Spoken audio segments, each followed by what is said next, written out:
Branch के पास एक cyber fraud related investigation चालू था, जिसमें साइबर फ्रॉड और ऑनलाइन गेमिंग के जो पैसे इलीगल तरीके से आ रहे थे उनको एक दूसरे अकाउंट से लॉन्डर किया जा रहा था, लेयरिंग की जा रही थी और उसमें बहुत सारे अलग अलग अकाउंट्स खरीद के यूज़ किए जा रहे थे। इसमें इन्वेस्टिगेशन के दौरान अपर लिंक का शोध चालू था और उस दरमियान हमें लिंक मिली कि जो अकाउंट्स हैं वो मुंबई से गोवा भेजे जाते हैं।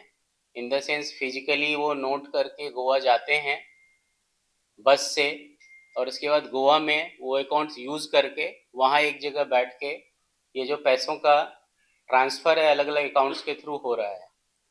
तो गोवा में पहुँचने के बाद एक विला था, 2 फ्लोर का विला है, करीब 2000 स्क्वायर फीट का, और ये कलंगुट बीच के पास है गोवा में। और उसमें 12 लोग थे जो जिनको पहले ट्रेनिंग दी गई थी 10-15 दिनों की कि अकाउंट टू अकाउंट ट्रांसफ़र कैसे करने हैं, कौन सा अकाउंट आपके पास आएगा, कम्युनिकेशन कैसे होगा, और उसके बाद आगे कहाँ भेजना है, डिपॉजिट कहाँ करना है, निकालना कितना है, और ये उसका एक लेज़र भी रखते थे। तो इनको जब हमने पकड़ा तो उनके पास से आपके सामने है करीब 15 लैपटॉप जब्त हुए हैं, 85 मोबाइल मिले हैं, बहुत सारे पासबुक हैं, चेकबुक हैं, बहुत सारे एटीएम कार्ड्स हैं और करीब 150 से ज़्यादा अकाउंट्स हमें मिले हैं, जिसके through last around 6 to 8 months में इन्होंने मोर देन 500 CR का ट्रांजेक्शन किया है, मोर देन 500 करोड़ रुपये का ट्रांजेक्शन किया है। और टोटल जो 1930 में कंप्लेन जाते हैं साइबर फ्रॉड के, तो उसमें इनसे रिलेटेड जो अकाउंट्स हैं इनसे रिलेटेड 83 कंप्लेंट्स उसमें मैच हुए हैं जो इन अकाउंट से रिलेटेड हैं। तो हम आगे के इन्वेस्टिगेशन में जो ये अकाउंट के सोर्सेज हैं और जो लैपटॉप्स वगैरह हैं अकाउंट के सोर्सेज, देन जो किन से इन्होंने लिया है और बाकी लोगों का क्या रोल है, ये भी आगे का मेरा इन्वेस्टिगेशन का पार्ट है। और इसमें क्या अपर लिंक है वो और भी आगे का इन्वेस्टिगेशन का पार्ट है। और इसमें जो मेन आरोपी हैं वो कंट्री के बाहर हैं और उनके लिए हम आगे की जो कार्रवाई होती है वो इन्वेस्टिगेटिंग टीम के द्वारा की जाएगी। सर ये जो 500 करोड़ रुपए ये ट्रांसफर कर रहे थे ये अभी 6 महीने ये कहाँ से दुबई में ट्रांसफर कर रहे थे या किसी और कंट्री में ट्रांसफर कर रहे थे? ये अलग अलग जगह ट्रांसफर हुए हैं और लिंक इसका दुबई का आ रहा है। सर 83 केसेस 1930 पे दिख रहे हैं, हिट ऑल हुआ। अक्रॉस इंडिया केसेस की संख्या कितनी होगी? हाँ, ये ऑल अक्रॉस इंडिया का है, तो वो एनालिसिस हम फर्दर ब्रेकडाउन उसका देख रहे हैं, बट अभी हमने प्राइमा फेसी जो देखा 83 केसेस उसमें हिट हुए हैं, ऑल ओवर इंडिया के केसेस। 83 केसेस के हिसाब से अमाउंट ज्यादा नहीं? बहुत सारे केसेस हैं, कभी कभी रजिस्टर नहीं होते, कभी कंप्लेन नहीं होती, तो वो भी इसमें डेफिनेटली होंगे और अमाउंट जो है काफ़ी बड़ा है। फ्रीज किए सर अमाउंट? ये अकाउंट फ्रीजिंग का प्रोसेस चालू है। कितनी अमाउंट फ्रीज हुई है?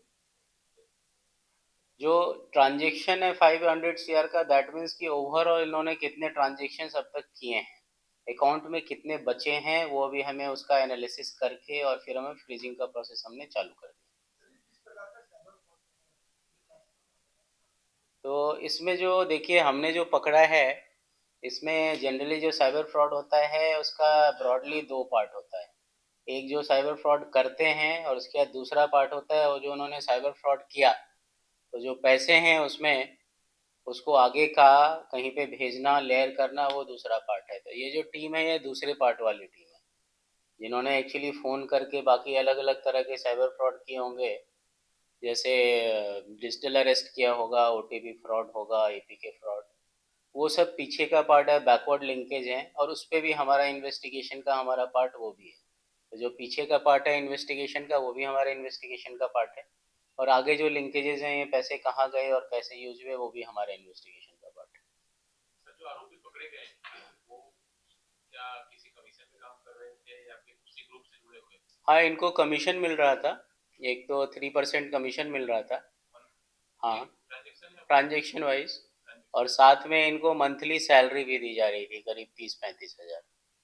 और सारे लड़के जो हैं ये 20-25 एज ग्रुप के हैं, और जनरली मैक्सिमम जो हैं वो गुजरात के हैं। एक ही गिरोह मतलब एक ही सिंडिकेट का पार्ट है, सारे लोग एक दूसरे को पहचानते हैं या फिर इंडिपेंडेंटली काम कर रहे थे और आपने एक ही को रखा अभी तो सब एक साथ ही काम कर रहे थे, they are part of one syndicate, और जहाँ से हैं वो भी एक कॉमन अलग अलग सिटीज से हैं, तो सारे एक दूसरे को जानते हैं। सर ये केस लिंक है पाइथनी के केस है? ये पाइथनी का केस हमने पहले किया था, करीब महीने भर पहले। उसमें जो अकाउंट्स वगैरह मिले थे, उसमें आरोपी मिले थे, उनसे पता चला हमें based on plus technical analysis कि और भी चल रहा है इसमें, और उसका जो सेंटर है वो गोवा है। बॉम्बे प्रेस को लाइक शेयर एंड सब्सक्राइब कीजिए तेज़ ताज़ा खबरों के लिए।